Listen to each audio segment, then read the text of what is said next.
Welcome to the NAHA webinar brought to you by the National Association for Holistic Aromatherapy. To learn more about NAHA, please visit www.naha.org. Tonight's presentation topic is Aromanosis, Aromatic Shamanism for the Future, using aroma to turn life's obstacles into opportunities for growth. This educational webinar is being presented by Dr. Florian Birkmayer. Dr. Florian Birkmayer is a wounded healer and the co-developer with his wife, Kathy Skipper, of Aromanosis, which synthesizes Jungarian depth psychology and aromatherapy. Florian and Kathy have been practicing what they preach through a continual commitment to transform life's obstacles into opportunities for growth, using aromas as living allies. They teach their approach all over the world and through their online programs. Florian practiced holistic psychiatry in his private practice, the Birkmayer Institute, for many years with an emphasis on trauma and addiction. In his practice, he integrated aromatherapy, equine-assisted therapy, bridge building between different medical worlds. He received his BA from Princeton University and his MD from Columbia University, and completed his psychiatry residency at the University of New Mexico, where he also worked as an assistant professor before starting his private practice. He completed a master program in aromatherapy under Connie Henry, ND naturopath. To learn more about Florian Birkmayer and Kathy Skipper, please visit their website at www.aromanosis.com, and that is spelled aroma, A-R-O-M-A, and then G-N-O-S-I-S.com. And I'd like to just take a moment and welcome Dr. Florian for being here this evening and presenting on this really unique topic that I know I'm very interested in. So I hope other aromatherapists will be as too. So thank you for being here. Thank you, Kelly. Thank you for this opportunity, and thank you to NAHA. I'm really excited to provide an introduction to the method that Kathy and I have been developing and sharing. And we've called it Aromanosis, because we all know what aroma means, and gnosis is an old term that really has to do with embodied knowledge, like really that wisdom that we get from experience, not from reading a book, but really with our whole being, with our feeling, with our body. So that's really the level at which we like to operate. And I'll explain the term aromatic shamanism a little bit later in my talk. And that's really the goal, is that, you know, life gives us a never-ending series of opportunities for growth. And that picture on the right there is an Areococcus cactus from Big Bend National Park in Texas, and you can see the area around the flower. It looks like this reptile skin, and out of that harsh environment, those accumulated experiences, those obstacles of living in the desert, that cactus that looks like a crocodile almost has created this beautiful flower. And the other thing I'll say about that cactus is it's a naked mandala. Many flowers are mandalas, and some plant beings are perfect mandalas. And you know, a mandala is a symbol of wholeness, spiritually, psychically, as you'll see. We're also mandalas. The plants are just more honest, or can see, let themselves be seen more clearly.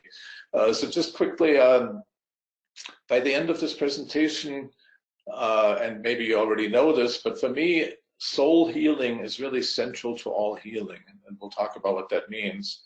And I know the term alchemy has been bandied around a lot recently. It means many different things to many people, and we're almost tired of it. But I'm using it in the Jungian sense as a model of psychic transformation, personal growth. And I'll explain a little bit why I find that a very practical and comprehensive model. And the other thing is that Kathy and I really view the essential oils as a part of the plant's soul. So they're living beings, and we really have to work with them in partnership so we can grow. And the other part of that is that respect that we have for a living being will hopefully also influence or inform us in making sustainable choices, which is becoming important in every aspect of the world, but especially in aromatherapy. I'm going to go through some essential oils that we can use at different emotional stages. I want to preface that by saying I really don't like the prescriptive lavender is for indication A, B, and C, and rosemary oil is for D, E, and F. I feel it's much more that the oils I'm going to mention are suggestions or stuff, oils we've used in our experience, but we hope that our method would empower you, that you, through your relationship with an essential oil, can really work in partnership instead of having to refer to book knowledge. So I'd rather you know 5 or 10 oils really well than 200 oils superficially. And the other aspect that's really important to our work is the notion of the wounded healer that, again, I'll elaborate on in a few minutes. Now, this may sound abstract to some people, but I think it's really,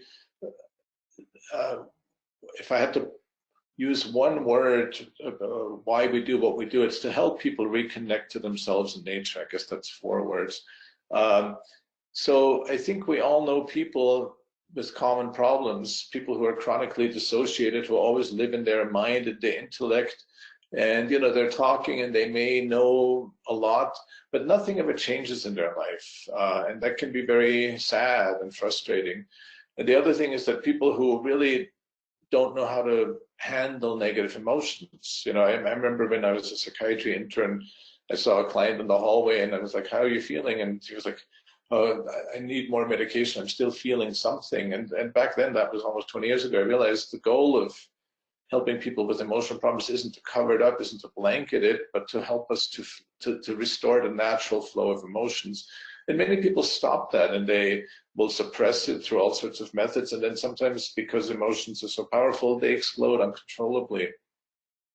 The other thing is, I think we see a lot of people now that may be really stuck in the material world. They may be very successful, but they're very focused on their responsibilities on work. And so many people say, I wish my life had more meaning. I wish I had a more soulful way of living. The other common problem I think that we see a lot is, for these above problems, but many other problems, is where people really numb themselves with substance abuse. I put it in quotes, self-medication, because I think there is an empowerment to knowing how to heal ourselves instead of being reliant on doctors. But a lot of people blanket themselves and numb themselves out. So self-medication can mean both things. And really, as I said, the goal is really to reconnect people, because I think our disconnection right now is becoming a critical global issue. People who are not concerned about the state of nature and realizing that we're part of nature is what's led us to this problem. And, nature's going to be fine. It'll be around in a million years, but unless we reconnect with it, it doesn't look well for humanity right now. So we feel that our method is really important. As I said, healing the soul is central to all healing. And one of the things I've already alluded to as a psychiatrist for 20 years, but even in many so-called alternative, and I don't like that word, modalities, people just focus on the symptoms. They can't sleep, maybe they're very anxious, but they just want something to cover up all the symptoms. And often these symptoms, one of the greatest things I learned from Jung is that the symptoms are actually messages from the unconscious. And often symptoms are like whack-a-mole. You treat a couple symptoms and then a few more pop up because the unconscious is trying to tell you something. And shooting the messenger or ignoring the symptoms just means they're going to get louder and louder, and the symptoms are going to get more and more severe. The other thing that I see in a lot of healing, even most psychiatry, is people are really afraid of the unconscious. And the unconscious is something we all have. And, if you really subscribe to the Jungian view, there's a collective unconscious that we all share, and we're all part of it. But people pretend they're independent and separate and cut off. And the more we try to suppress the unconscious, this is sort of the classic stereotype of the fire and brimstone preacher who then gets caught using drugs or whatever. The more we pretend we don't have an unconscious, or the more we pretend we're just good, the more power we give to the unconscious, and that power then comes out in destructive and uncontrolled ways. So if we can learn how to relate to the unconscious in a healthy way, and that was really what Jung was all about, then we can tap into that great power, and that is part of that reconnection. We reconnect to our unconscious, and people project the unconscious outward. You know, the way people treat nature right now and the environment is, it's a shadow projection. It's not important.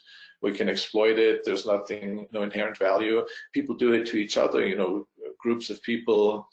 That's really what the foundation of war is. And there's a quote from Jung after the atomic bomb was dropped, where he said, "The world hangs by a thin thread, and that thread is the human psyche," meaning all these unconscious forces really influence our personal lives, influence history, and we need to learn how to heal it, otherwise it will destroy us.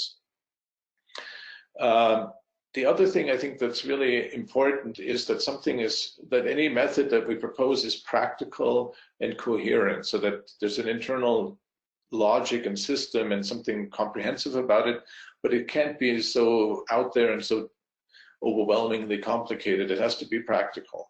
And the other thing that we've done 2 teacher trainings now, which are 6-day live trainings in Taos, New Mexico, and that's really the peak experience, where we ask people, how do you plan to incorporate our ideas into your work? And we're seeing that. We've had animal therapists, we've had psychotherapists, we've had herbalists, and people really take our ideas and merge them with their own approach. And that's what I really want people to do, is to see, how does this fit with what I want to do, and how does it make my approach more holistic by taking into consideration the unconscious and the psyche.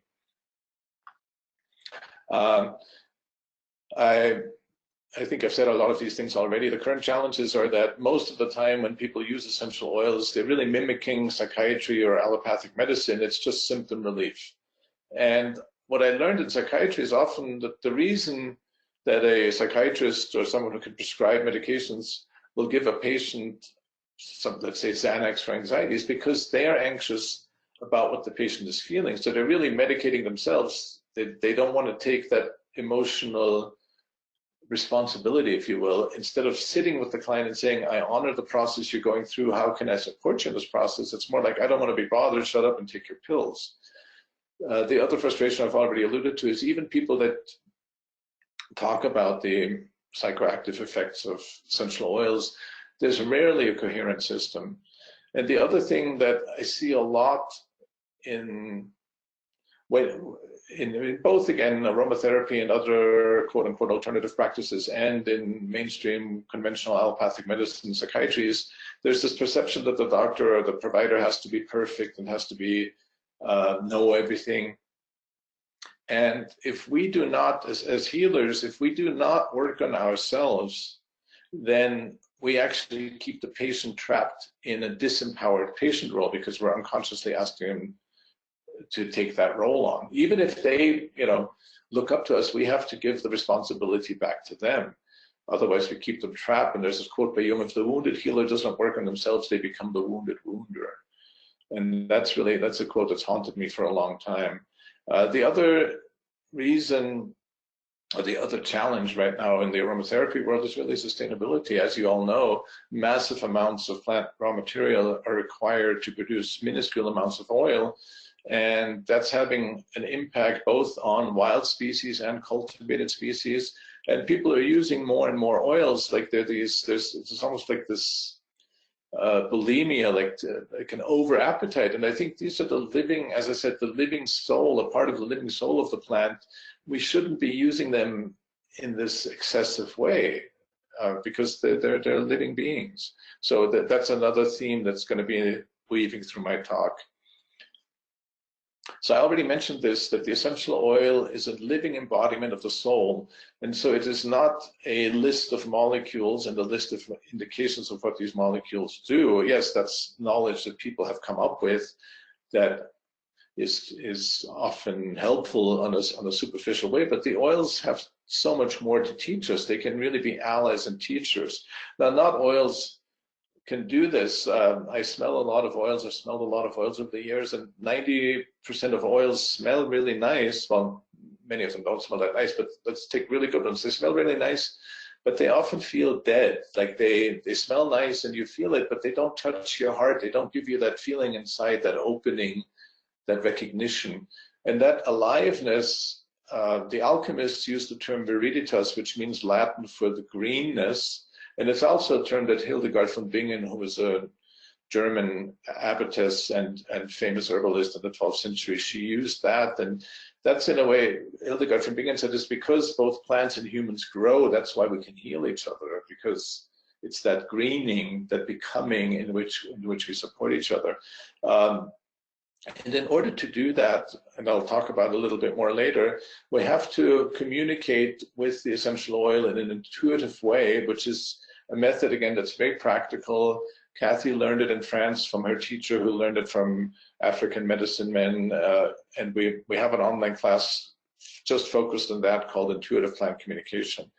The other thing that's important is when we work with oils, we don't want to cover up the symptoms. I think that sometimes, we don't want to, using a physical analogy, it's like a fever. A fever has certain antibacterial and antiviral effects, and so if we suppress the fever, we're interrupting the body's own immune system. So when people feel symptoms, even if they're intense emotional symptoms, anxiety, insomnia, rage, frustration, we shouldn't be anxious. We shouldn't say, oh, let me take care of that because I don't like how you feel. We need to hold the space for people through having worked on ourselves so that we are living proof to the client that we will make it through this, and that gives the client the courage to go through it. And the oils, again, as you probably know, really enhance these transformative psychic processes. And I've found for years now that my favorite way to work with the oils is to smell them. And so we don't make products, we don't make bath oils or massage oils. We use the oils, we put them on a scent strip. And if you think about how plants evolved, these volatile molecules, they evolved to travel at distances and to touch us in this way. So smelling them is really the most natural way. And again, I'll spell this out in a little bit. Our sense of smell is such a profound channel into the psyche, into the unconscious. It's just the most obvious way. And when we're only smelling oils, a bottle can last for years, even a lifetime. And so that, for me, is one way to be more sustainable, is to really treat these living beings with as precious as they are, and only smell them and not overuse them. I just wanted to mention this in passing. Last fall, this book came out as part of the Weil Medical Library. I was asked, and I brought in Kathy, to write a chapter on using aromatherapy in the treatment of substance use and co-occurring disorders. It's a big book, it's very expensive, but my point is that we're sharing our work in a number of settings, and I was invited to write this chapter. So the word is getting out there about using oils for, and again, I mentioned substance abuse earlier, so that's one of the areas where this approach, our approach, Aromanos, really works. So I just wanted to mention that. So how do we communicate it with an oil? Excuse me. As you've probably experienced, the oil brings out all sorts of stuff from the unconscious, personal memories, and then something really much deeper. And so what we need to do is sort of observe. We shouldn't be just in our intellect, just in our left brain, because then we're just thinking, oh, I recognize the smell, oh, it's supposed to do this, this, and this. We need to really let the oil lead the way. And I've done this with oils for many years. I carried a bottle of very precious sandalwood oil with me for years, easily 5 years, and would smell it several times a day. And so the oil, like I always say, like when you have a human friend, you don't say, oh, that's my friend Joe, who I go eat pizza with, and that's my friend Bill, who I go see movies with. Each of your friends is a holistic being that you have many different encounters and experiences with. And the same is true with a really good oil. The same oil can reveal many different issues. It can teach you many different things. It's really a long-term relationship. And it really requires what I call heart awareness, which is not this intellectual focused awareness, but this openness. For those of you familiar with horses, it's what they call the soft eye. You're just open and receiving, and the oil will trigger things in your unconscious, and you let the oil lead the way.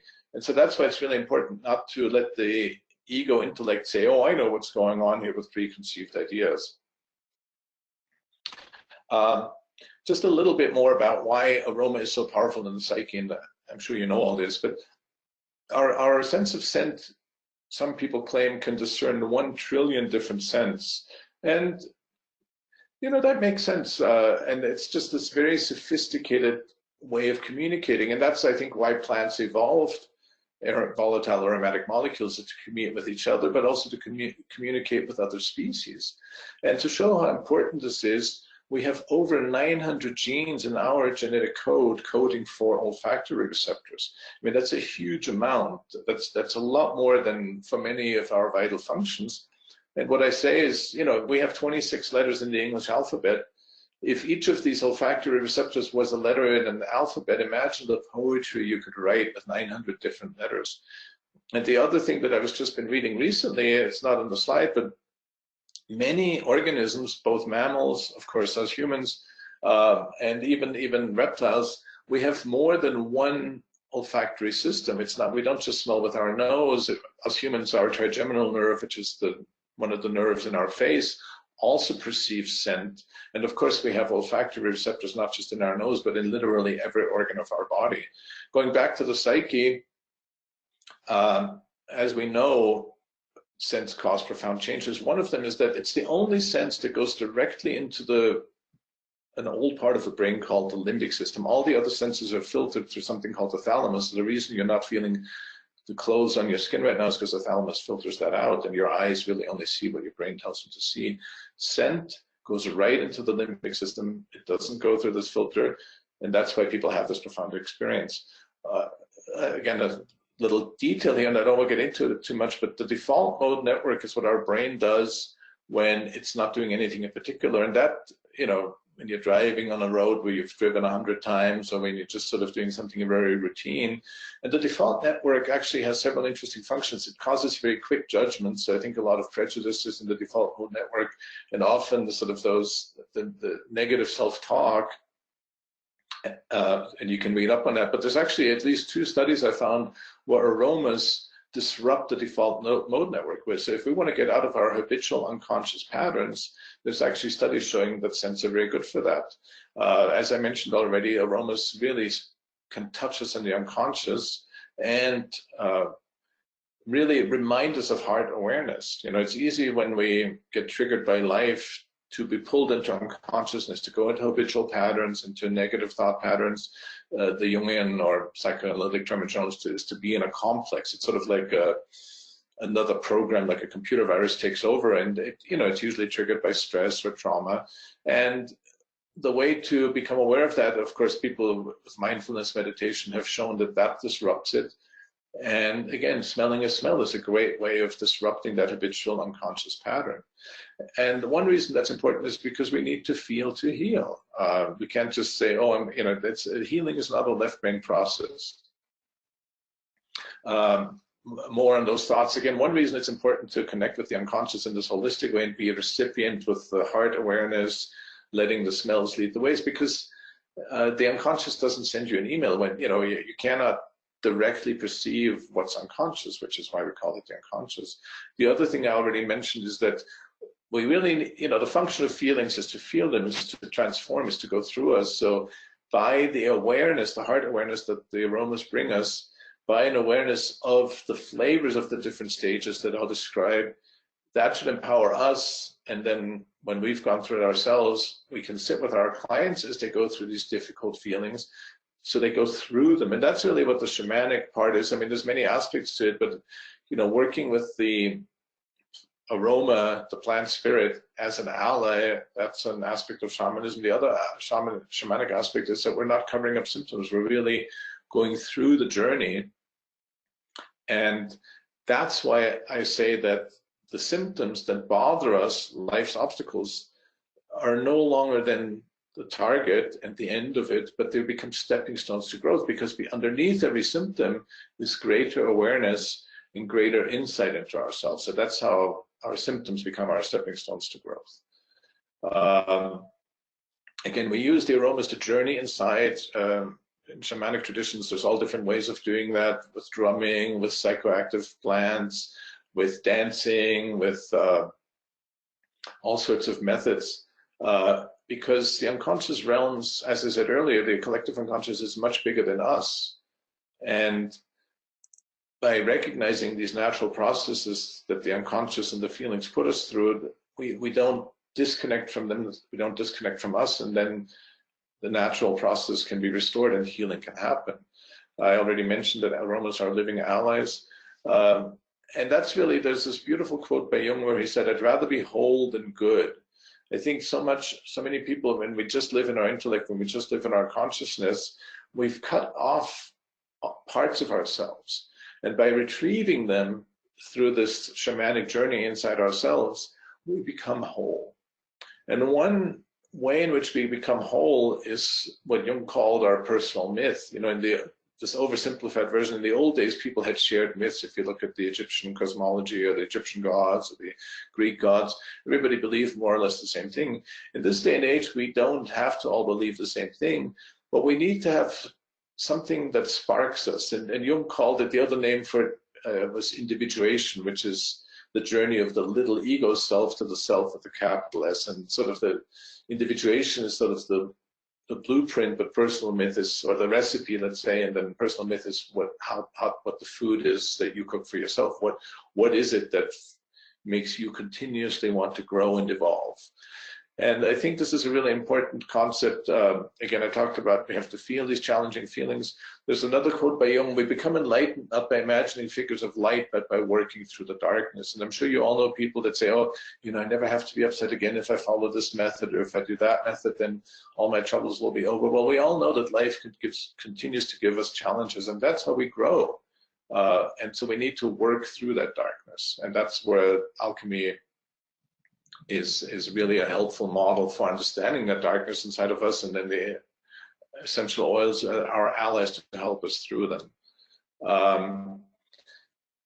Just a little bit on the wounded healer. So as I said earlier, we need to work on ourselves as wounded healers, because if we don't, we become wounded wounders. And you know, the most extreme case of that is, of course, doctors or other healers in positions of power who exploit that and have inappropriate relationships with their clients of all forms. But even more than that, it's a continuous commitment to working ourselves. Jung's favorite story was a story called The Rainmaker. I won't bore you with the whole story, but it's basically there's a drought in a Chinese village and they call a rainmaker. And the rainmaker just shows up and basically spends a few days in a hut by himself, because he feels out of balance when he's in the village where there's no rain, and he restores balance inside himself, and then the rain comes. So we heal the world by healing ourselves. And the alchemical principle that mentions that as the microcosm really is the macrocosm. And I think for those of us who like aromas, who like essential oils, we're all touched, we're all in this healing process. If you give a scent to your client, you can't pretend it's not gonna, if you smell it, it's going to work on you too. So we're always working on ourselves. And again, there's really not enough time in this brief hour together to go into that. But when we really work on our wound becomes our gift. It becomes the source of our power as healers. It keeps us humble and it keeps us growing. And then on the illustration on the right is just an ancient Greek drawing of Chiron, who is a centaur, and the myth of the wounded. Jung was actually the person in the modern age who coined the phrase wounded healer, but it goes back to this ancient archetype of which Chiron is the manifestation in the Greek tradition. So I just want to quickly, I mentioned earlier that we're mandalas. So this is a sort of a mirror, if you will. This is how I'm not saying it's right or the only way. This is just a convenient way that I think about the structure of our psyche, the anatomy of our psyche, so that when we have a simple model in our head, it's easier to find our way. You know, I mentioned heart awareness, and with heart awareness, you can focus on any or all parts of this, but you have to have some sort of intentionality. It's sort of like focusing the lens in your camera. So this is a way of having places where you can focus. And so I call these also the concentric circles, and the smallest one in the center is the self, and that's really just a reminder that the self is really a fractal. It's both at the center and at the largest boundary outside ourselves. And then I guess the densest part of us is our physical body. And in some traditions, people say our emotional body is, of course, invisible, but sort of a little larger than our physical body and less dense. And most people would admit that we have emotions. And then the mental body in many traditions is described as being even less dense and a little larger than the physical emotional bodies. And again, most people are willing to admit that we have a mental body or a mental field. The next one I call the spiritual body, the spirit. And again, that's even less dense than the emotional, physical, and mental bodies. Some people say we don't have that. And the spiritual body is really one level at which we could like connect to the next layer, which is the collective unconscious. It's almost like if you look at it from the side, this could be like a pyramid or a mountain where we rise out of the collective unconscious.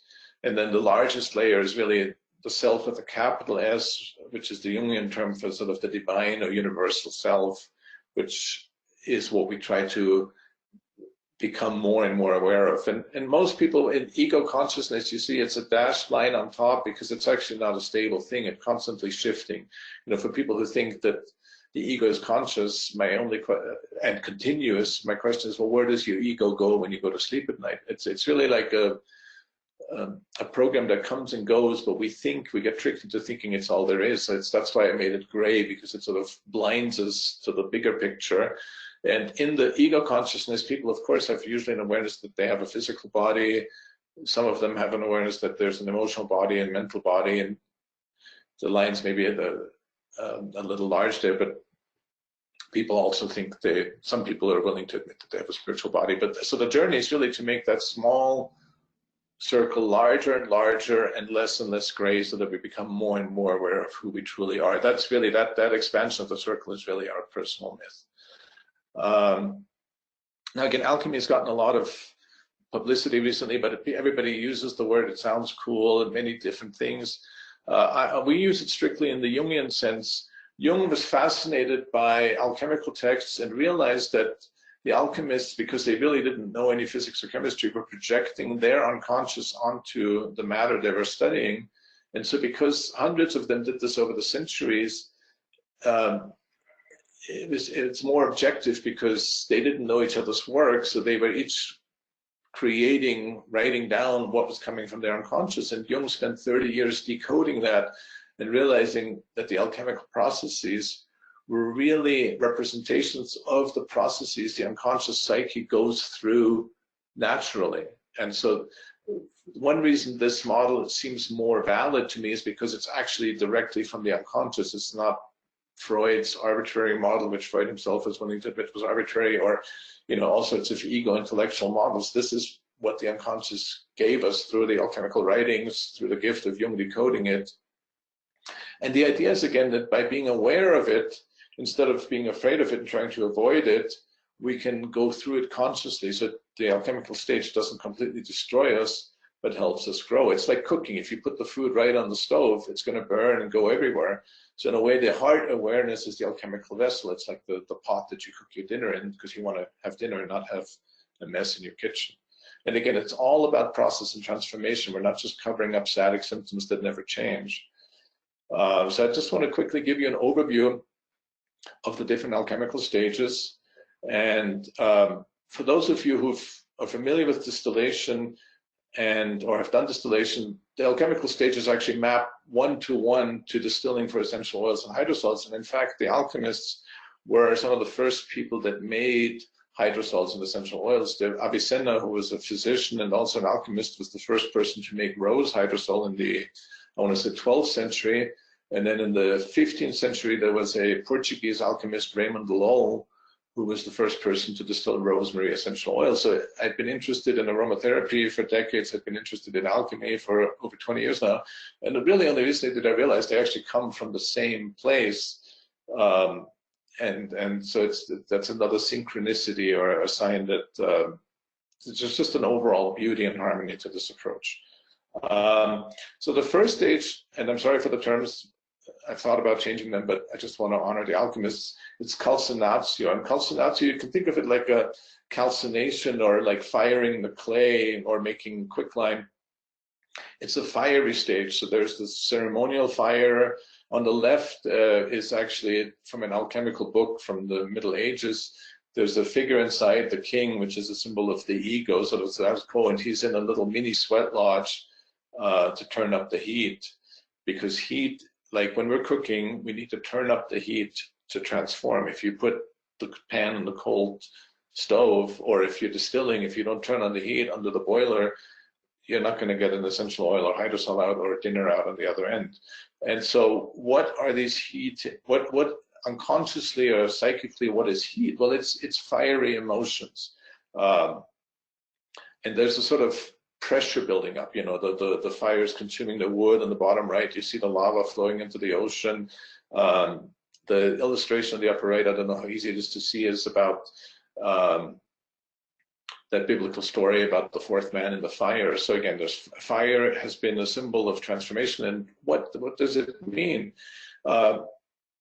Fiery emotions are frustrating emotions. Heat, anger, frustration, anything that gets your blood boiling, anything that gets the energy moving. And of course, you know, we're often acculturated to say, well, I'm not supposed to feel that. Let me cover that up. Let me, you know, go in the basement and scream in the basement where no one can hear me.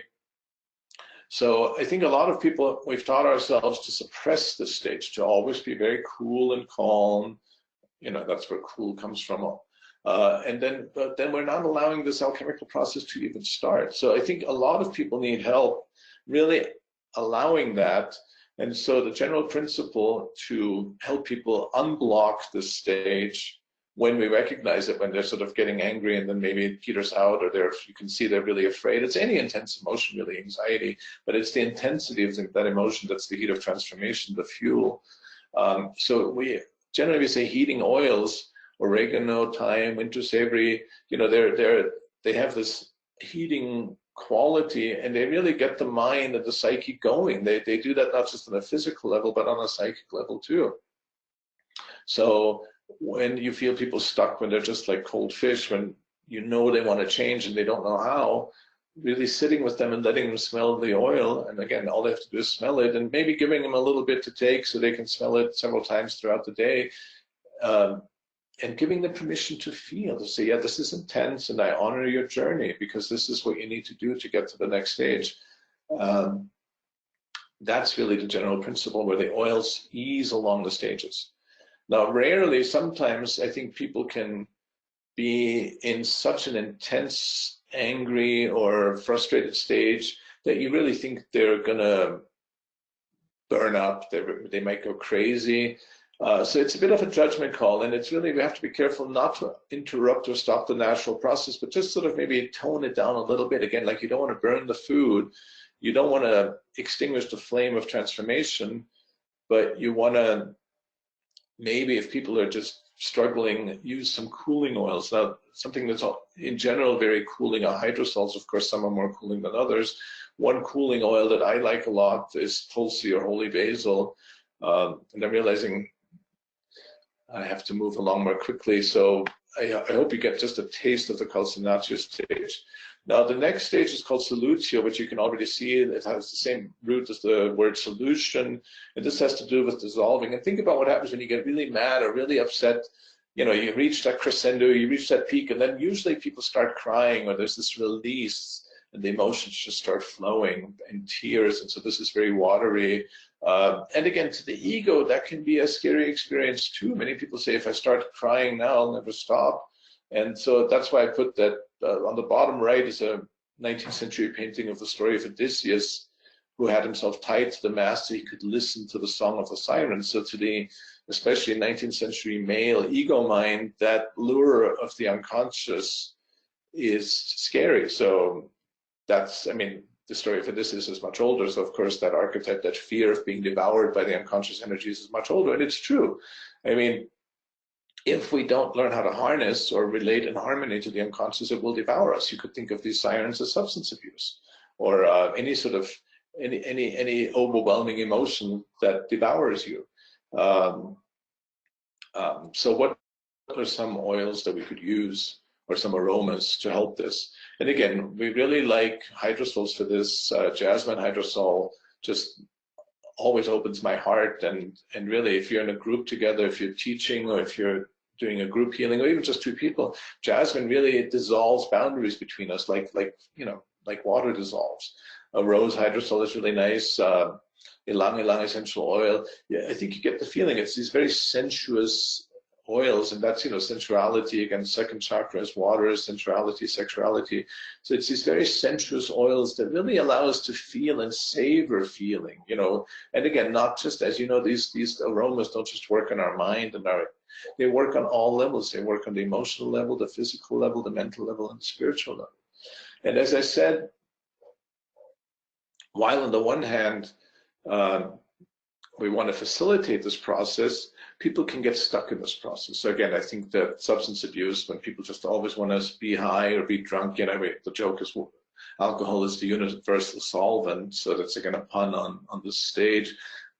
We cannot live in this stage all the time. It's like living in the hot tub and never wanting to get out. We have to, each of these stages is a stage of transformation. So when you stop transforming, when you get stuck in a stage, that's ill health, ill imbalance. That's where the disease comes from.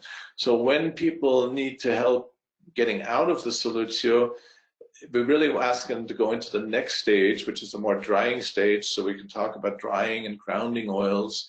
There's an oil that Kathy and I both love called Mitti Attar. It's Mitti is the clay in India that's distilled into a sandalwood base, and it has this really grounding effect. And I swear it changes my vision. Like, things become more contrasty in a room. If you're smelling it in a group, if everybody smells the jasmine, they're all just ready to melt and be on the floor. And with the Mitti, there's this real structure to the air, to the space between us. Of course, sandalwood, any sort of sacred tree oils, trees are just the masters of embodiment. So getting out of this dissolved state, tree oils are very good for that in general. And so, as I said, each stage we need to move on to the next stage. And the opposite of dissolving is coagulating. So, of course, we know what that means with regards to blood, and so that's actually the symbol of incarnation. We really, we could have all sorts of ideas. Oh, I want to fly to the moon, I want to travel somewhere, but nothing manifests in the world until we commit, until we coagulate. So, and so that's part of it, is commitment and saying, this is what I'm going to do. I'm not just going to lie in my bed all day and dream about what I could do, but I'm actually committing to this path. And that path, one of the lessons of this stage is really, there's that old quote by St. Augustine, the reward of patience is patience. I'm sure we've all had stages in our life where just nothing seems to change, and it feels like we're on this long, dusty road, and we just wish we were at our goal already. But there's a really profound wisdom in having to go on that long path. And often this is when people get stuck just in the material world. They're like, oh, all that new age stuff, all that psychic stuff is woo-woo. I just want to be in the here and now. So there's an element of being too grounded, being too materialistic. And there's an element of hardship and the challenges and patience. But as you can, I think, begin to appreciate that's how we manifest it. That's the next stage. So just to explain the illustrations a little bit, on the left is an alchemical emblem of the Earth Mother. It's the first representation I know of Gaia. The Earth is really our mother, nursing an infant. And that's that earthiness, that grounding that we need. And at the bottom on the right, there's a wolf, she-wolf nursing two infants, which is from the story of Romulus and Remus, the founders of Rome, that they had to go to this hardship that then later on led to the founding of Rome. The bottom left is another alchemical emblem of an eagle being tethered to a dog. So you can see that chain very nicely. So the eagle just wants to fly, and I could do this or I can do that, and the dog saying, no, you have to be here right now. On the upper right is an image by Dürer of Nemesis of Fate. As you can see, it might be a little hard to see, she's holding a harness, like a horse being harnessed. And the masters of embodiment are really plants. On the bottom right is a green lion, which is a very famous alchemical image, and he's drinking from the sun. and he's green, and he's turning sunlight, you can see a little bit of blood there, into blood. And that's what plants do. Plants, all the food we eat started as sunlight, the plants turned into matter. And we wouldn't, even the oxygen that we breathe was created by plants. So we wouldn't exist if plants hadn't coagulated, if they hadn't created all these molecules that made us. So they're really the masters of coagulation. So what are some oils we can use for that? It's really grounding oils, and it's oils that help us manifest and endure. So on the one hand, an oil like vetiver, there's, very popular now as the wild vetiver, the rucus. It's this, it really pulls you into the ground. You can feel the roots. And that sort of brings you back to hard reality from that dreamy, dissolving state that we talked about earlier. I find Angelica, Angelica is, again, is one of those master plants that has many different purposes, but one of its really good things, it really grounds us. And that grounding, it's almost like a ladder. Like grounding doesn't just mean having your feet firmly planted on the ground, but it's like your spine, like you have to stand up straight. And in a way, Angelica does that. It straightens our spine, not just physically, but emotionally, mentally, and spiritually, on all these levels. Another oil that I couldn't stand for many, many years, being a child of the 70s, is patchouli. But we recently have come across some patchouli that's not so treacly.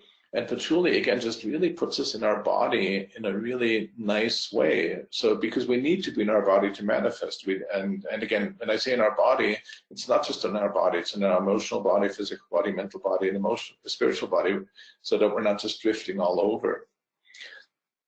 Now, as you can imagine, many people are stuck in coagulation. I got to pay the bills. I can't focus on the self-development stuff. And so I think there's two ways to go. The dissolving, the previous stage, solutio, and this stage sort of are in the cycle, and people go through that cycle back and forth many times. And then sometimes the psyche will kind of invite you to do this. People will have dreams of flying or something. But to help someone stuck in this stage, we can either have them go back into the dissolving stage with the solutio oil, like I mentioned earlier, or go to the next stage, which is, it's called Sublimatio, and that's where you look at things from a higher perspective. If you look at the word sublimate, that sort of means that something rises up. And so, as I said, people will have dreams of flying. You're looking at things from above.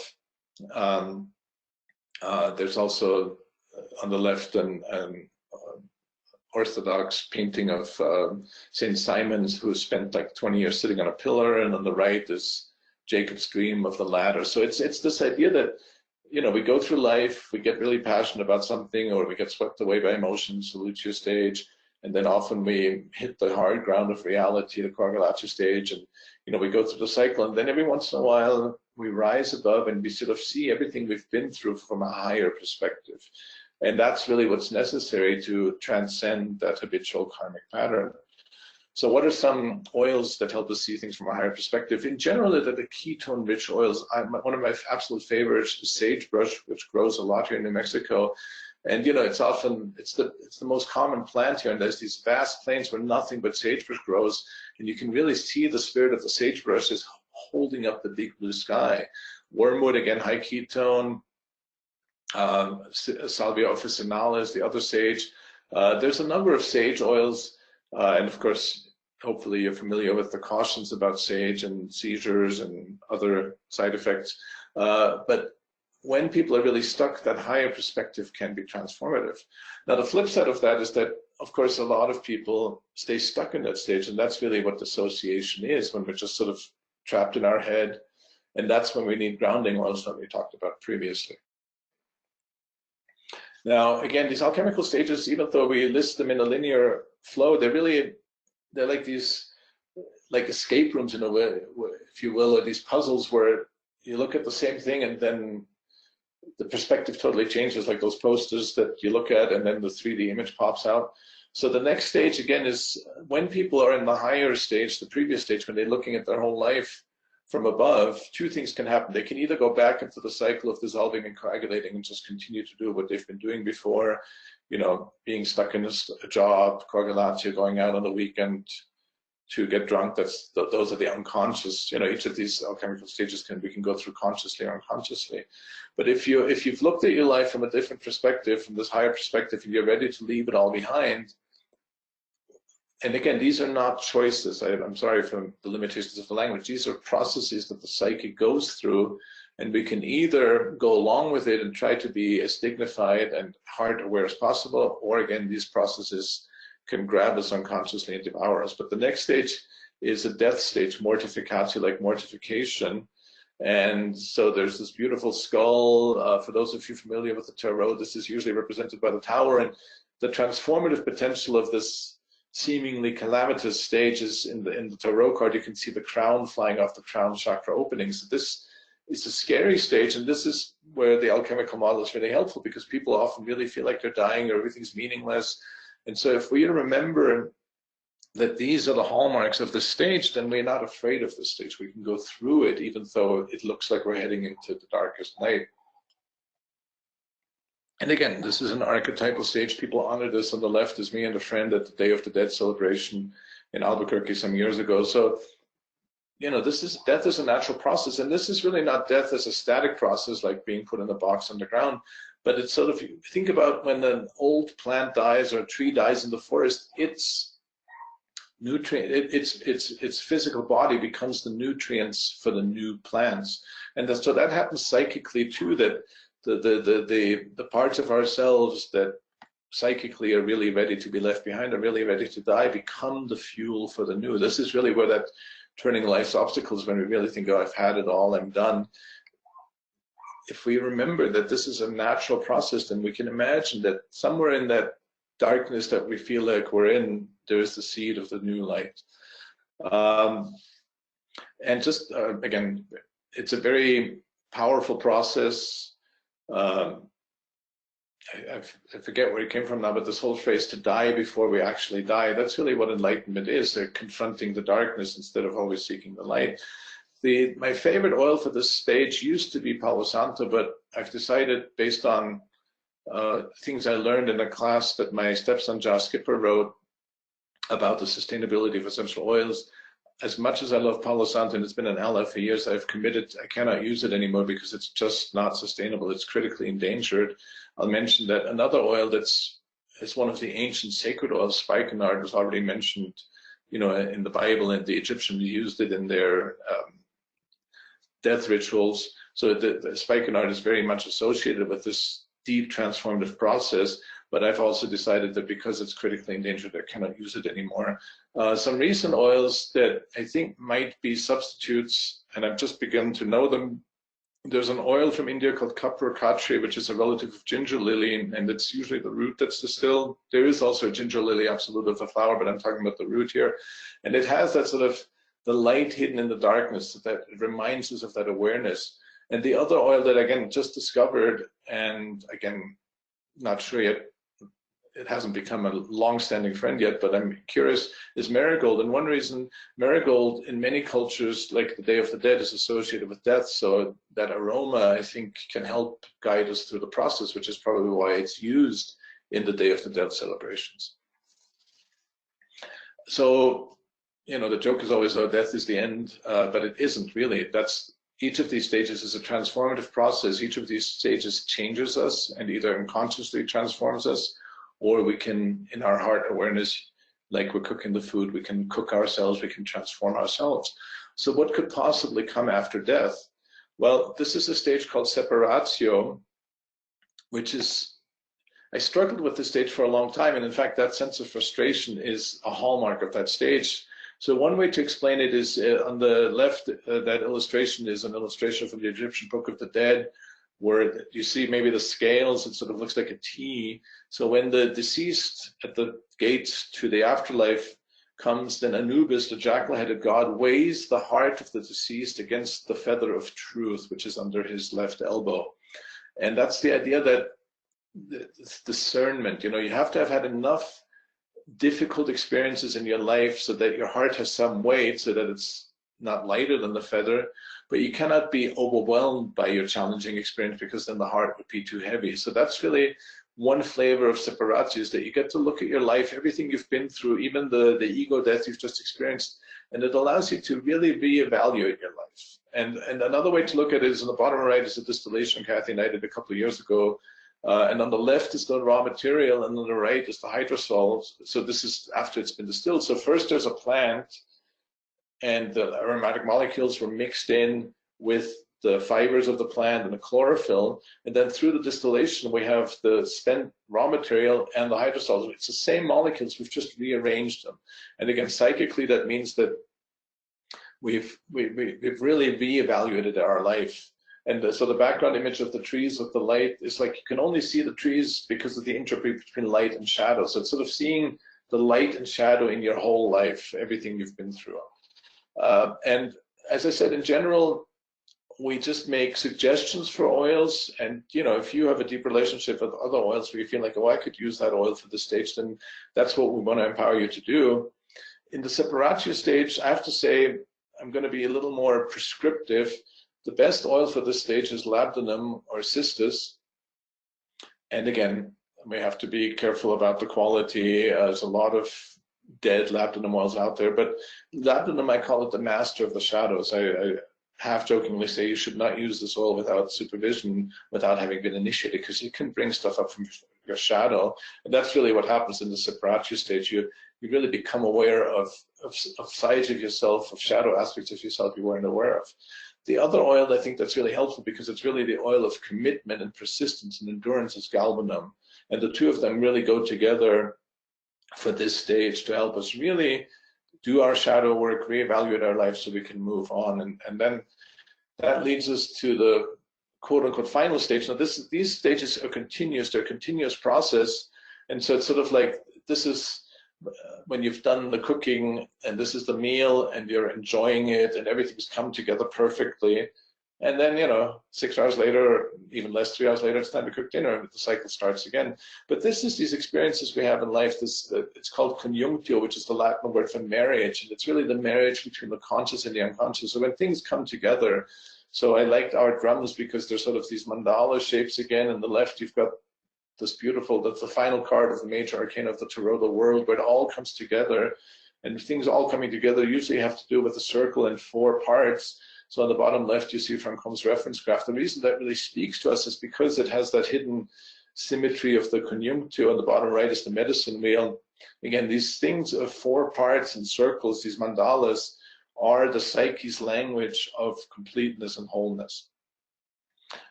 And again, this is unfortunately not a stage we can stay in permanently. It's a fleeting stage, but it reminds us why this path is worth it, why we have to keep going. And then, you know, from the conjunctio, we've learned something, and then we go through the cycle again, and we don't necessarily always go in the right sequence. That's just the sequence to explain it in. What are some oils that really embody the union of this opposite, this marriage between ego and soul, or between conscious and unconscious, or between our masculine and feminine sides? And, you know, if you're a woman in a woman's body in this life, then Jung talked about that women have an animus, an unconscious male part, and the same for men. I have an unconscious female part. So when those two come together, one combination I really like is combining rose attar, which is just the supreme rose aroma, with the wild vetiver, and that's sort of this rootedness. So you've got the sort of root and almost dung-like fermenting aroma with this beautiful rose, and that's really that union between heaven and earth, between spirit and matter. And the other oil that I've been lucky to come across again recently is champaka. In some traditions of Buddhism, it's considered the champaka tree is what the Buddha got enlightened under. And the champaka just really envelops you and just makes you feel everything is okay, like the conjunctio. So I know I'm a couple minutes, so I'm just going to wrap up. I've just got a couple more slides. I just want to give you a taste of what people who've participated in our live classes, our online classes, what they say. So, and this is in the handouts, I'm not going to read the whole thing, but people always say it's been deeply transformative in ways that words can't do it justice. Or people say, I sense I have more of an anchor and rudder now that helps me stay in my power and guides me in helping others. Or you can, another participant said that This is a visceral experience who are ready to step into themselves and the endless possibility that deeper connection with nature offers. So it's really about reconnecting to ourselves and to nature. And so how do you go further and deeper? So you can take our online class, and I'll tell you how to do that in a couple slides. And we've got text lessons, videos, audios. It comes with a kit of oils and hydrosols and other things. And you can take as long as you want. You get lifetime access. And if you really want to go even deeper, we just scheduled our third teacher training, which is a 6-day retreat, which will be in October in Taos. And so where can you find out more about us?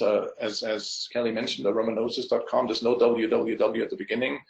Just trying to be more modern. We have an email list where our emails are chock full of interesting information.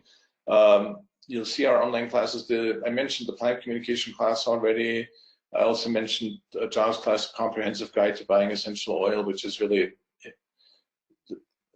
anybody who's interested in essential oil should take that class because it goes over the safety, adulteration, proper botanical naming, and sustainability. So if you ever wonder how to read a GCMS or whether an oil you want to get is sustainable, that class is your go-to resource. We are doing live classes. We're in the middle of scheduling a whole bunch of the upcoming live classes in the States. Again, we're doing something at the end of August in Bellingham. It's a brand new class on plants and ancestors, healing transgenerational trauma. That will be in Bellingham, Washington. Then we're doing our teacher training. But if you check our website, we'll probably have more live classes in September and October and the rest of the fall. And that's it for now. I'm ready for questions now.